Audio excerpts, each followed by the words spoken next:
டோரிமானை யாருக்குங்க பிடிக்காது? அந்த டோரிமானுக்கு பிடிச்ச டோரா கேக்கு நம்ம குட்டீஸ்கோட ஃபேவரட் தான்.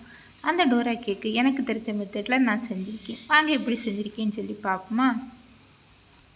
டோரா பேன் கேக் செய்கிறதுக்காக 1 கப் மைதா மாவு, 1/2 கப் சுகர், 1/4 கப் பால் பவுடர், 1 பிஞ்ச் அளவுக்கு பேக்கிங் சோடா சேர்த்து ஒரு ஜல்லடையில் சேர்த்து நல்லா ஜலிச்சு எடுப்போம்.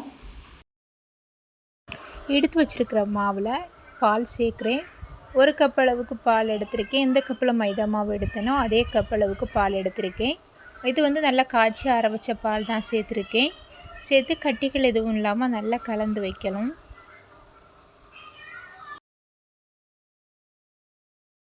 மாவு ரொம்ப தண்ணியாகவும் இருக்கக்கூடாது, அதே டைமில் ரொம்ப கெட்டியாகவும் இருக்கக்கூடாது. ஒரு கரண்டியை வச்சு நம்ம எடுக்கும்போது மாவு கொஞ்சம் ஃப்ரீயாக கீழே விழுற மாதிரி இருக்கணும். அதுதான் கரெக்டான பதம். இப்போ மாவு 10 நிமிஷம் அப்படியே விட்டுடலாம். 10 நிமிஷம் ஊற வச்சதுக்கப்புறமா இனி பேன் கேக்கை சுட்டு எடுப்போம். தோசைக்கல் ஹீட் ஆனதும் அதில் ஆயிலை தேய்ச்சி விட்டுட்டு ஒவ்வொரு கரண்டியாக மாவு விட்டு அதில் பேன் கேக்கை நம்ம சுட்டு எடுக்கலாம். மாவு விட்டதுக்கப்புறமா ஒரு மூடி போட்டு வேக வச்சு எடுப்போம். மூடியை ஓப்பன் பண்ணி பார்க்கும்போது அதில் ஓட்டைகள் எல்லாம் அது அதிகமாக வந்திருக்கும். அந்த டைமில் கேக் வந்து வெந்துடும். அப்படியே திருப்பி போட்டுடலாம். திருப்பி போட்டு மறுபடியும் மூடி வச்சு வேக வச்சு எடுத்துடலாம்.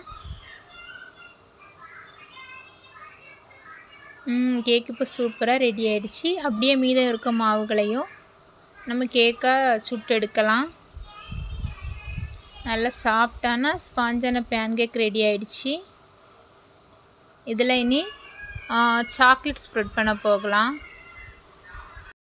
உங்கள் வீட்டு குட்டீஸ்க்கு எந்த ஃப்ளேவர் பிடிக்குமோ அதை நீங்கள் ஆட் பண்ணிக்கோங்க. எங்கள் வீட்டு குட்டீஸுக்கு இன்றைக்கி டார்க் சாக்லேட் தான் பிடிக்கும். அதான் டார்க் சாக்லேட்டை நல்லா மெல்ட் பண்ணி இதில் சேர்த்துருக்கேன். நியூட்ரலா கூட இருந்தால் கூட சேர்த்துக்கலாம்.